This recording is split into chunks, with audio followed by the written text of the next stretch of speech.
میرے غم گسارو میرے مہربانو نہ روکو مجھ کو جانے دو، مجھے نانے کے دی کی ڈوبتی کشتی بچانے دو، میں جاتا ہوں کہ دنیا پر وفا کا نام رہ جائے، میں رہوں نہ رہوں پر عظمت اسلام رہ جائے۔ میں نہیں جاتا تو نبی کے گھر کی آن جاتی ہے، میں نہیں جاتا تو نبی کے گھر کی آن جاتی ہے، تمہارا دین جاتا ہے میری غیرت ایمان جاتی ہے۔ محمد بن حنفیہ کے علاوہ خاندان نبوت کے جتنے لوگ تھے ان سب نے شہر مدینہ کو الوداع کہا، اور رات کے موقع میں مدینہ المنورہ کو، مسجد نبوی کو چھوڑ کر کے مکہ کی جانب عازم سفر ہوئے۔ 3 شعبان المعظم کو مکہ المکرمہ پہنچتے ہیں، ادھر کوفیوں کے خطوط آنے شروع ہو جاتے ہیں۔ حضرت امام حسین رضی اللہ تعالیٰ عنہ مسلم بن عقیل رضی اللہ تعالیٰ عنہ کو صورتحال معلوم کرنے کے لیے بھیج دیتے ہیں۔ 40,000 کوفی آپ کے ہاتھ پہ بیعت کر دیتے ہیں۔ ادھر 25 پیدل حج کرنے والے حضرت امام حسین 8 ذی الحج کو احرام باندھتے ہیں، لیکن آپ کو پتہ چلتا ہے کہ حاجیوں کے روپ میں قاتل چھپا دیے گئے، تو آپ اس احرام کو حج کی بجائے عمرے میں بدلتے ہیں اور کوفے کی جانب عازم سفر ہوتے ہیں۔ کائنات والو، ذرا سینے پہ ہاتھ رکھ کے دیکھو کہ یہ کتنا مشکل مرحلہ تھا۔ اس دین کی آبرو کو بچانے کے لیے حضرت امام حسین رضی اللہ تعالیٰ عنہ نے کتنا بڑا قدم اٹھایا۔ آپ کے بہی خواہ، دوست، احباب عبداللہ بن عمر یہ سارے روکتے ہیں۔ عبداللہ بن عباس کہتے ہیں حضرت نہ جائیے، الکوفی لا یوفی، کوفی کبھی وفا نہیں کرتے، آپ کے والد کو وہاں شہید کیا گیا، لیکن آپ ایک فرض کو نبھانے جا رہے ہیں۔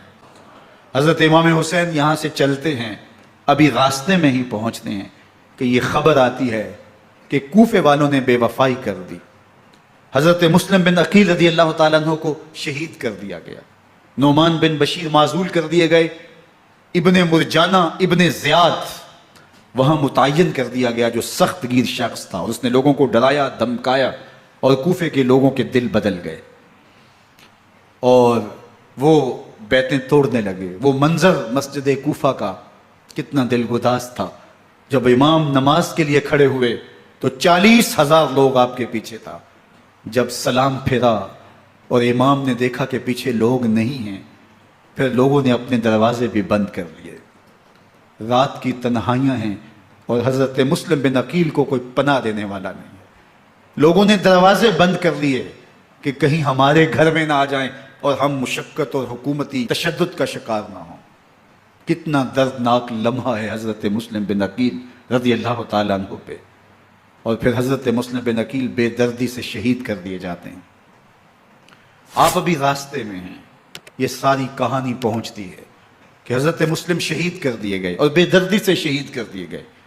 وہ جنہوں نے خط لکھے تھے کہ ہم آپ کے ساتھ ہیں اور ہم منتظر ہیں، چشم برا ہیں، آپ کے قدموں کی چاپ سننے کے لیے بےتاب ہیں، آج انہوں نے بیعتیں توڑ دی۔ 40,000 کوفی منحرف ہو گئے۔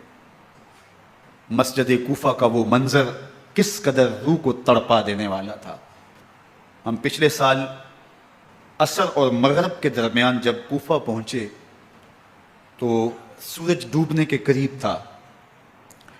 میں نے اپنی زندگی میں اتنا اداس موسم کہیں نہیں دیکھا جتنا اداس موسم کوفے میں دیکھا۔ ایسے لگتا تھا جس طرح کوفے کی آب و ہوا آج بھی شرمندہ ہے۔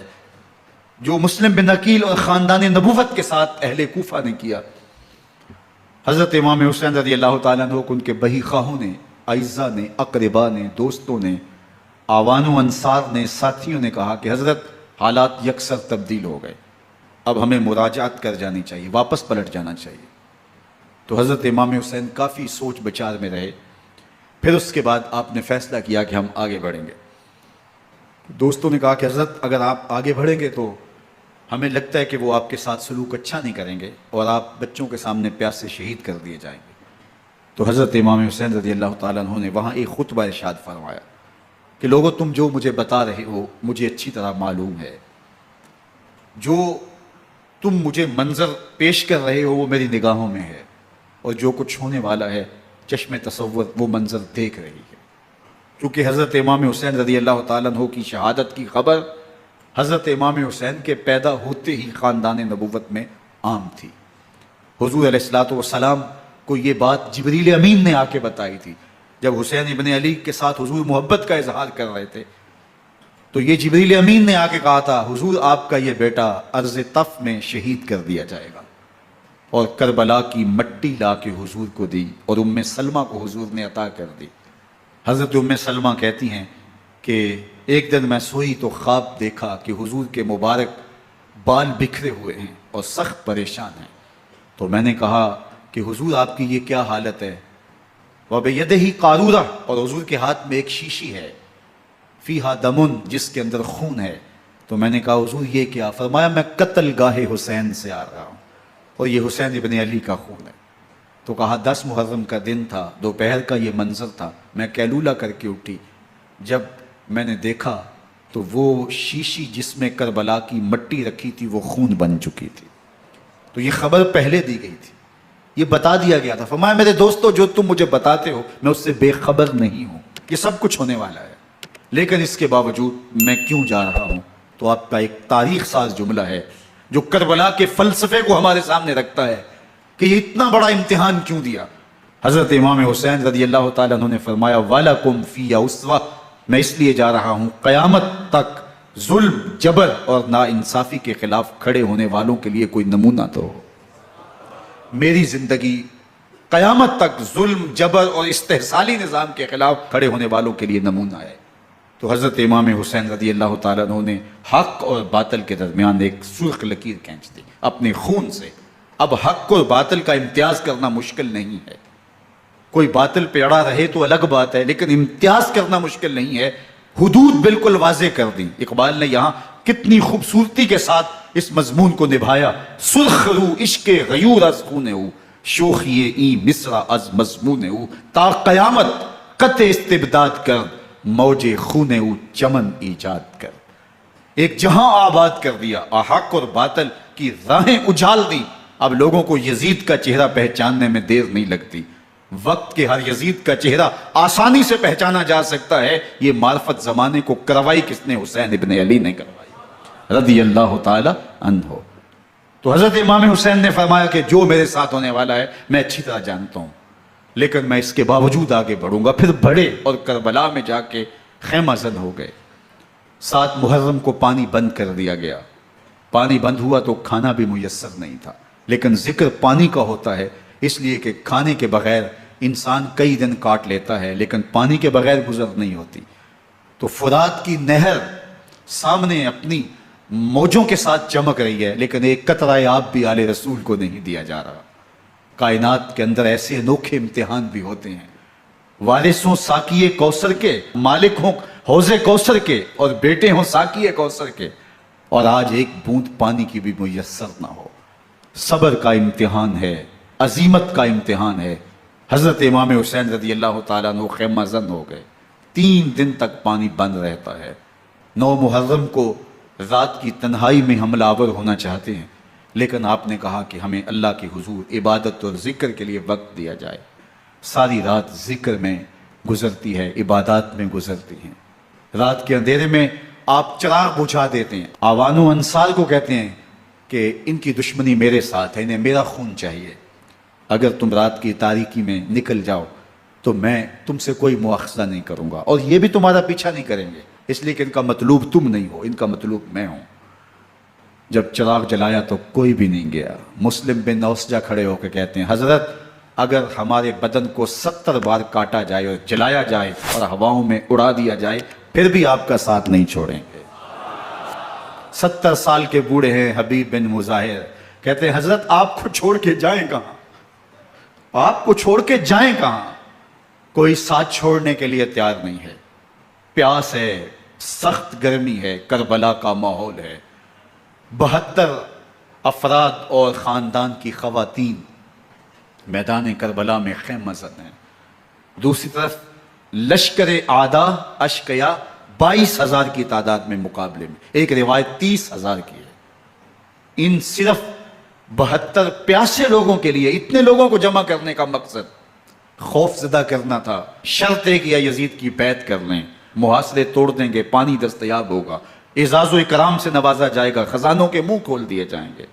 لیکن حسین ابن علی کہتے تھے سب کچھ لٹ جائے گا, باطل کے ہاتھ پہ ہاتھ نہیں رکھوں. اللہ اکبر. اب صبح طلوع ہوتی ہے, عاشور کا دن چڑھتا ہے, سورج اپنی پوری تمازت کے ساتھ گرمی برسا رہا ہے. آج خاندان نبوت کا امتحان زمانے نے دیکھنا ہے. رسول اللہ کا لعاب چوسنے والا اس کے صبر کا آج امتحان ہے. حضور کے کندھوں پہ کھیلنے والے حسین کا آج امتحان ہے.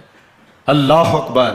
حسین ابن علی تمام حجت کرتے ہیں میں نے تمہارا کچھ نہیں بگاڑا, میں نے کسی کا خون نہیں کیا, میں نے کوئی زیادتی نہیں کی, تم کیوں میرے قتل کے در پہ ہو؟ تم جانتے نہیں میں کون ہوں؟ میں تمہارے نبی کا نواسا ہوں, رسول اللہ صلی اللہ علیہ وآلہ وسلم کے کندھوں پہ کھیلتا رہا ہوں, حضور کا لعاب چوستا رہا ہوں, اور میں بوسا گاہے رسول صلی اللہ علیہ وآلہ وسلم ہوں. لیکن نشکیہ کے دل پر کوئی چیز اثر انداز نہیں ہوتی. ایک ہور ہے, اللہ اس کے دل میں نرمی ڈالتا ہے. پہلے تو امام حسین کو گھیر کے لے کر کے آتا ہے, لیکن بعد میں وہ قافلہ یزید سے قافلہ حسین کی طرف آ جاتا ہے. امام حسین فرماتے تو دنیا میں بھی ہور ہے, آخرت میں بھی ہور ہے, آزادی مل جاتی ہے. باقی 22,000 کا لشکر جرار امام حسین کے قتل کے در پائے ہے. پھر تاریخ نے خاندان نبوت کا وہ انوکھا امتحان دیکھا. حضرت امام حسین کے بچے بالخصوص خواتین پیاس کی شدت میں حلق خشک ہیں. حضرت سکینہ تڑپ کے اپنے باپ سے کہتی ہیں کہ مجھے 6 ماہ کے علی اصغر کی پیاس نہیں دیکھی جا رہی. بچے کو ہاتھوں پہ اٹھاتے ہیں اور نہر فرات کے کنارے پہنچ کے فرماتے ہیں اشکیا سے مخاطب ہو کے تمہارا معاملہ میرے ساتھ ہے, اس 6 ماہ کے بچے نے تمہارا کچھ نہیں بگاڑا. اور چلو بھر کے اس کا حلق سیراب کرنا چاہتے ہیں. ایک دوشا خطیر آتا ہے جو حضرت علی اصغر کے گلے کو چیر دیتا ہے. راوی لکھتے ہیں کہ وہ عام تیر نہیں تھا, جانوروں کو شکار کرنے کے لیے جو بڑے تیر ہوتے ہیں وہ دوشا خطیر تھا. وہ گردن کو کاٹ دیتا ہے, خون بہنے لگتا ہے, گردن لٹک جاتی ہے. حضرت امام حسین وہ بہتا ہوا خون اپنے چلو میں لیتے ہیں اور آسمان کی طرف اچھال کے کہتے ہیں مالک حسین کی یہ قربانی بھی قبول. یہ تماشا لبے بام نہیں ہے. بچہ بیمار ہو, ڈاکٹر جواب دے دیں, ماں باپ کے ہاتھ پھول جاتے ہیں. زندگی کی سانسیں ابھی چل رہی ہوتی ہیں, لیکن ڈاکٹر کہے کہ یہ میرے بس کا روگ نہیں ہے, کہیں اور لے جاؤ, تو زندگی کا لف و نشر غیر مرتب ہو جاتا ہے. میں سلام پیش نہ کروں حسین ابن علی کو. 6 ماہ کا علی اصغر ہاتھوں میں دم توڑتا ہے, گردن لٹک جاتی ہے, خون بہ رہا ہے. اب خیموں کی طرف بڑھ رہے ہیں, لیکن زبان پہ شکایت نہیں ہے. کہتے ہیں مالک حسین کی یہ قربانی قبول کر لے. اب خیموں کی طرف آنا, شہر بانو, ام رباب, سیدہ زینب, حضرت سکینہ سلام اللہ علیہا کا سامنا کوئی آسان کام نہیں تھا. لیکن حسین ابن علی آتے ہیں, شہزادے کو یہاں خیموں کے قریب رکھ کے کہتے ہیں کہ یہ حوض کوثر سے سیراب ہو گیا ہے. اللہ اکبر. کوہرام مچ جاتا ہے خیموں کے اندر. کیا منظر ہوگا, اور ان کو کن الفاظ کے پیرائے میں ڈھال کر کے ان کیفیات کو بیان کیا جا سکتا ہے جو اہل بیت کے خیموں کے اندر علی اصغر کی شہادت کے بعد کا منظر رقم ہو رہا ہوگا. اللہ اکبر. ادھر اشکیا آوازیں دے رہے ہیں, مبارزت کے لیے پکار رہے ہیں. زمانے نے پھر وہ منظر بھی دیکھا کہ جوان بیٹے کو 18 سال کی کمائی حضرت امام حسین میدان عمل میں بھیج رہے ہیں. وہ علی اکبر جو حسین کا نور نظر ہے, آنکھوں کا قرار ہے, دل کی تسکین ہے. اور پھر حضرت علی اکبر جب گھوڑے کی زین سے فرش زمین پہ گرتے ہیں تو باپ کو آواز دیتے ہیں, اور حضرت امام حسین جو ہے وہ آگے جا کے بیٹے کی لاش اٹھاتے ہیں. اللہ اکبر. 18 سال کے بیٹے کی لاش کو کندھوں پہ اٹھا کے خیموں تک لاتے ہیں اور ہاتھ پھیلا کے کہتے ہیں مالک حسین کی یہ قربانی بھی قبول.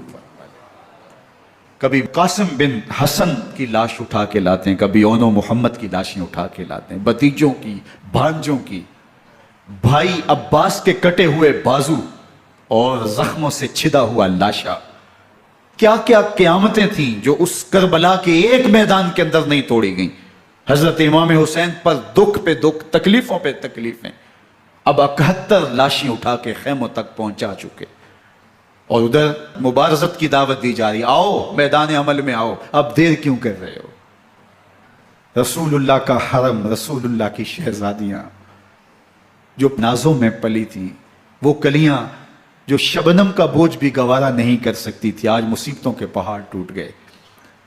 حضرت امام حسین کبھی شہربانوں کو، کبھی ام رباب کو دلاسا دیتے ہیں، کبھی حضرت زینب کو کہتے ہیں۔ حضرت زینب کربلا کے اس میدان کے اندر بڑے حوصلے کے ساتھ اپنے بھائی کے ساتھ کھڑی رہی، اپنے 2 بیٹے راہ خدا میں پیش کیے، ان کی لاشیں وصول کی، لیکن زینب جس جرأت کے ساتھ، جس پامردی کے ساتھ اس سارے منظر کو حوصلے کے ساتھ سہتی رہی، وہ یقیناً حوصلہ سیدہ زینب سلام اللہ علیہا کا ہی ہے۔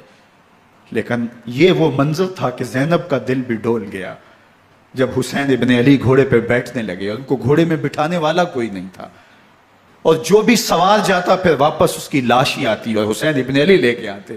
آج حسین ابن علی جا رہے ہیں، زندگی کا سارا سرمایہ لٹ رہا ہے، حضرت زینب سلام اللہ علیہا